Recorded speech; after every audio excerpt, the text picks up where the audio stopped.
இன்னைக்கு எதை பத்தி பார்க்க போறோம் அப்படின்னா கவிஞர் பொன் செல்வகுமார் அவர்களுடைய காற்றை காப்போம் என்கின்ற பகுதியை பார்க்கணும். சரியா? ஆகவே ஒரு மனிதன் சந்தோஷமாக நிறைவாக வாழ வேண்டும் அப்படின்னா அவனுக்கு என்ன வேணும் அப்படின்னா உயிர் மூச்சாக உயிர் காற்று நல்ல காற்றாக அமைய வேண்டும். இன்னைக்கு பார்த்தீங்கன்னா வாகனங்களுடைய புகை, தொழிற்சாலையிலிருந்து வரக்கூடிய புகை, இதெல்லாம் மனிதனுடைய சுத்தமான ஒரு வாழ்வை என்ன ஆயிருக்கு, கெடுக்குது.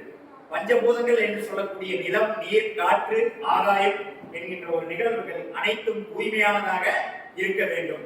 ஒரு மனிதன் வாழ்க்கையில் சுத்தமான ஒரு காற்றை உள்ளே சுவாசிக்க வேண்டும் என்கின்ற நிலையை கவிஞர் அவர்கள் நமக்கு பொன் செல்வகுமார் அவர்கள் அழகாக எடுத்து கூறியுள்ளார்.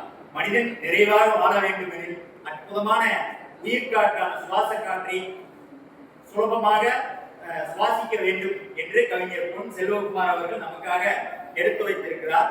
அதே போல் இந்த வாழ்வியல், அன்றாட வாழ்வியலில் நாம் உற்று நோக்கும் போது நிறைய மாசு நம் காற்றில் கலக்கிறது. ஒரு மனிதன் உன்னதமான காற்றை சுவாசிக்க வேண்டும், உயிர் வாழ வேண்டும் என்கின்ற நிலை இன்று மாறி நிறைய கஷ்டங்களுக்கு இன்று தள்ளப்படுகின்றன. ஒரு மனிதன் எவ்வாறு தூய்மையான காற்றை சுவாசிக்க வேண்டும் என்கின்ற நிகழ்வை அழகாக எடுத்து நம்முடைய கவிதையில் கூறியிருக்கிறார். இப்போ சுத்தமான காற்று என்பது ஒரு தொழிற்சாலை, வாகன புகை இல்லாத இடங்களிலே என்ன வாழ வேண்டும் என்கின்ற நிலையை மட்டுமில்லாமல் எவ்வாறு அத்தகைய சுத்தமான காற்றை சுவாசிக்க வேண்டும் என்கின்ற நிலையை அழகாக நமக்கு எடுத்து கூறியிருக்கிறார். இந்த சுத்தமான காற்றை சுவாசிக்க வேண்டும் என்கின்ற நிலையை மனிதன் எவ்வாறு உற்று நோக்க வேண்டும் என்றால், உங்களைப் போல பள்ளி கல்லூரியில் படிக்கக்கூடிய மாணவர்கள் எதிர்கால நிலைக்களங்களை கருத்தில் கொண்டு நிறைய மரங்களை வளர்க்க வேண்டும். அந்த மரங்களை நட்டுவதோடு விட்டுவிடாமல் சரியான முறையில் நீரை ஊற்றி அத்தகைய மரங்களையே வளர்க்க வேண்டும். 4 வழி சாலை 8 வழி சாலை என்று சொல்லும் போது மரங்களை நிறைய இடங்களில் நம்ம என்ன பண்றோம், அழிச்சிடறோம். அதெல்லாம் இல்லாம மரங்களை என்ன பண்ணணும், பாதுகாக்கணும். நட்டுறதோடு மட்டும் இல்லாம தினந்தோறும் நீர் ஊற்றி அத்தகைய மரங்களை, செடி கொடிகளை பாதுகாத்தால் நாம் சுத்தமான சுவாசத்தை உட்கொள்ள நேரிடும். சுவாசத்தில் எந்த வகையான பிரச்சனைகளும் உண்டாகாது. இந்த கோவிட் டைம்ல எல்லாம் பாத்தீங்க அப்படின்னா இந்த ஆக்சிஜனுக்கு நிறைய தட்டுப்பாடுகள் வந்துச்சு. இதுக்கு காரணம் என்ன அப்படின்னா சுத்தமான காற்று எங்கும் இல்லாத ஒரு நிலைதான். ஆகவே எதிர்கால சந்ததியில் நல்லா இருக்கணும் அப்படின்னா நிறைய மரங்களை நீங்க என்ன பண்ணணும், வளர்க்கணும். மரங்கள் மட்டுமே மனிதன் விடக்கூடிய, வாகனங்கள் விடக்கூடிய, தொழிற்சாலைகள் விடக்கூடிய இந்த மோசமான ஒரு காற்றை, பின்தங்கிய ஒரு காற்றை மரங்கள் பெற்றுக்கொண்டு ஆக்சிஜன் என்று சொல்லக்கூடிய ஒரு அற்புதமான காற்றை நமக்காக தந்து வருகிறது. பாத்தீங்க அப்படின்னா சாலை ஓரங்கள்ல வாகன புகை, இது எல்லாமே கார்பன் டை ஆக்சைடு. அத்தகைய கார்பன் டை ஆக்சைடு மரங்கள் வாங்கி கொண்டு நமக்கு தூய்மையான காற்றை தருகின்றது. ஆகவே வளமோடும் மனிதன் நலமோடும் வாழ இந்த ஆக்சிஜன் நமக்கு இன்றியமையாத ஒரு தேவையாக ஏற்படுகிறது.